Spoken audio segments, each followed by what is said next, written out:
On est en geekerie, quoi. Hein?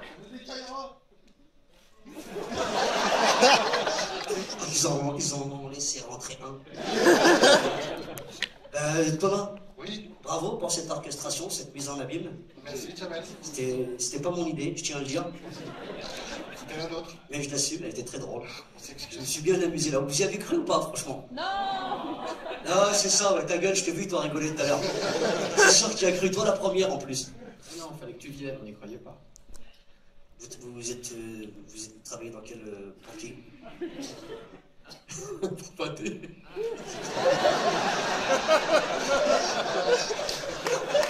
J'ai pas fini la question, c'est le mec qui était de mèche.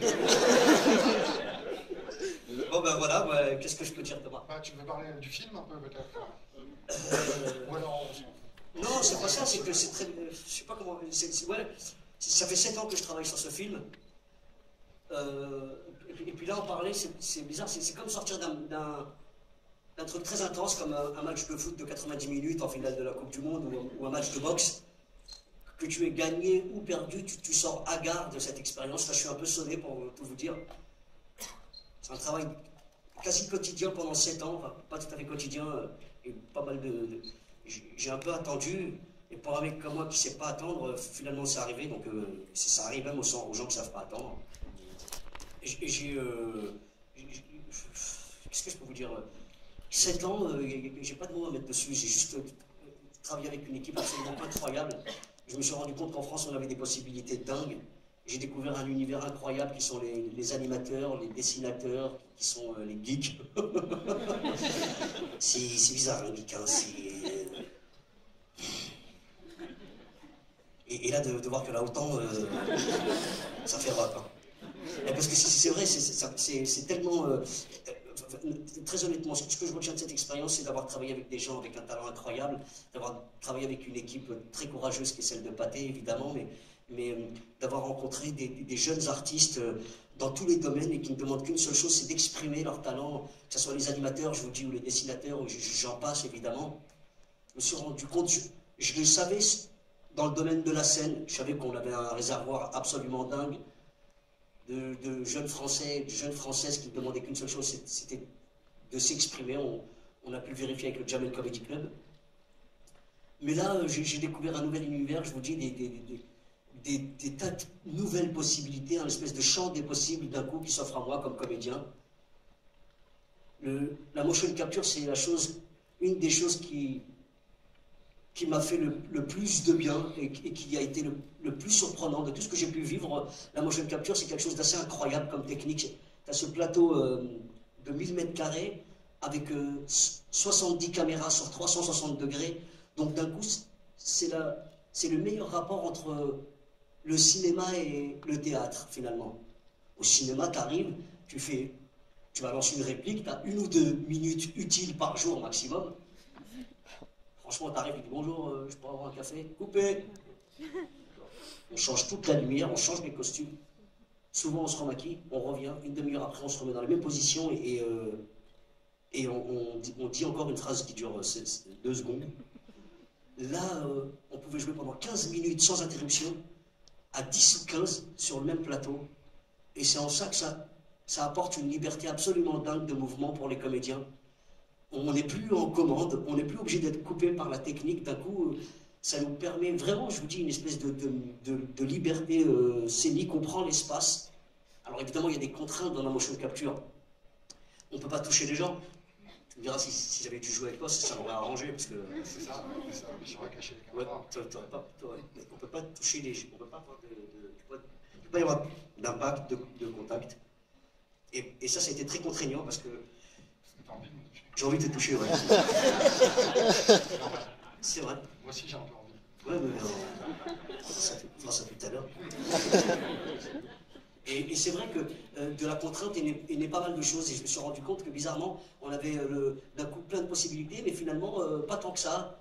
Il y a des possibilités, il y a des choses qu'on peut faire et d'autres qu'on ne peut absolument pas faire. Et l'addition de tout ça fait qu'on se surpasse tous, tout le temps, à tous les niveaux. Il y avait un ordinateur, là, il y avait un plateau, il y avait une vingtaine d'ordinateurs, 10 Français, 10 Anglais. et il y a une espèce de, je sais pas comment on peut appeler ça, un grand disque dur de 4 mètres. Il y avait un temps. Hein? Qui envoyait les données à Londres. Je sais pas ce qu'il faisait, mais il était là le truc. C'était balèze. Et il fallait le comporter avec lui comme avec un acteur ou une actrice, c'est-à-dire attendre quand il chauffe, par exemple, tout le monde s'arrêtait. Comme une actrice. C'est quand même. Je veux dire par là que c'est vrai. Il était organique d'un coup, ce truc. Il fallait qu'on aille à son rythme. Et, tout ça fait que. Nous, on a pris un plaisir considérable, évidemment, mais je vous dis, j'ai eu le sentiment de découvrir une nouvelle technique. Quelque chose qui nous permettait d'un coup de pouvoir faire des choses qui pouvaient être rangées que dans la case rêve. Comme faire revivre Louis de Funès, par exemple. On a voulu lui rendre hommage, évidemment, sans aucune prétention, on ne dit pas qu'on y est parvenu, mais comme c'est mon grand-père de cœur et qu'il m'a donné... D'abord, il m'a procuré un plaisir inouï à rire en famille. Je ne sais pas vous, mais moi, rire avec mon père, ma Rome, rire avec mes frères et sœurs en même temps, c'est extraordinaire comme sensation. C'est une espèce de...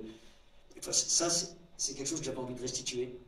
Rire à l'unisson, tous ensemble dans la même direction, comme quand on regarde un match de foot. Excusez-moi, mais j'aime beaucoup le foot, comme j'ai pu le constater.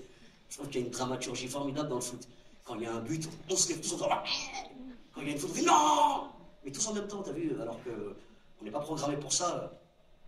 Et puis, De Funès, quand on l'a évoqué la première fois, c'était vraiment une espèce de fantasme. Quand on m'a dit que c'était possible de le restituer, qu'on pouvait... Tu vois ce que je veux dire? C'est vrai, ça m'a vraiment fait plaisir. Je me suis dit d'un coup, ah bon, on peut mettre De Funès dans le corps d'un singe? Oui, c'est possible, oui. Mais vous êtes de quelle planète? Je viens de Geekery. Geekery, tout est possible. Putain, formidable. Et après, on s'est retrouvé devant un autre écueil, c'est la voix. Alors là, ça a été très relou parce que, bon, d'abord, il fallait trouver le comédien qui rentre dedans. Il fallait un comédien de 1 mètre, parce qu'il faisait 1 mètre. Là, on n'a pas trouvé. On a trouvé un comédien formidable, un pantomimeur, c'est-à-dire quelqu'un qui joue avec le corps, le visage, qui s'appelle Patrice Thibault, qui vient de la compagnie de Monsieur Deschamps. Vous avez pu voir dans le... Deschamps, c'est celui qui mettait en scène Les Deschiens, sur Canal d'ailleurs, entre autres. Il est très très drôle, ce mec, il est vraiment très très drôle. Et mais il fait 1m95 et c'est 120 kg, tu vois. Rien à voir avec De Funès. C'est là que les geeks rentrent en action. C'est-à-dire ils l'ont fait maigrir en 7 minutes, et rapetissent tout de suite. Et après, on s'est retrouvé devant un autre problème, c'était la voix. Alors Patrice, il a un super rythme, mais il n'a pas la voix de De Funès. Et pour ça, on a fait appel à l'IRCAM, une autre espèce de geek. L'IRCAM qui est... Le Geek 2, en fait, Geekery Ouais. 2. C'est la province... Qui est espèce d'institut. Voilà. Lui, il n'en a rien à foutre, lui. Ça va? Tu peux parler, Jamel, peut-être de cet extrait où on va voir le tunnel? Ah, vous n'avez pas vu l'extrait? Ah non, ça arrive merde. après. On va lui dire ça, alors. Merci. Non, mais voilà, oui, effectivement. L'IRCAM, qui est un institut de scientifiques qui travaille essentiellement sur le son, et on a restitué par ordinateur complètement De Funès. Et c'était pour moi un magnifique hommage d'abord, et puis surtout pousser la mocap à ce point, et puis d'un coup élargir le champ des possibles pour nous, de pouvoir faire revivre De Funès d'une certaine manière, hein, évidemment. En plus de tout le reste, c'est-à-dire restituer un arbre à la perfection, ou encore nous plonger dans cet univers simien, que ce soit à la fois avec l'œil ou avec... Enfin, tous les sens, c'est une véritable expérience de salle. Je ne veux pas vous vendre, vous verrez par vous-même, mais la 3D, elle est vraiment utilisée comme une 3D, et on a mixé le son dans un système qui s'appelle l'Atmos. C'est ce que c'est l'Atmos, ceux qui travaillent chez Pathé? Je ne travaille pas, c'est pâté, j'ai menti. Je travaille où? Sur le net, avec tous les gens comme dans la salle. Il y a encore parfois des déceptions comme ça avec les... je vais te parler quand même. Je me souviens plus de ce que je disais. L'Atmos, voilà, l'Atmos c'est extraordinaire. Je sais pas si on est en Atmos là. Non. On est en FUGC, c'est pour ça.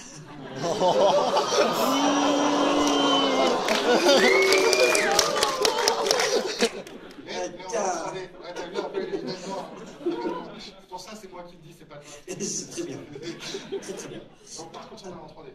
Ah, c'est pas mal. Pas mal. Pas mal. Alors l'Atmos, c'est une espèce de système de son, vous verrez dans certaines salles, il y a à peu près 80 baffes au plafond, sur les côtés, et qui vous permet de restituer l'atmosphère exacte du film. Là, on est dans un arbre, et parfois, enfin, l'Atmos, ce qui est intéressant, c'est qu'on peut mettre des sons à peu près où on veut.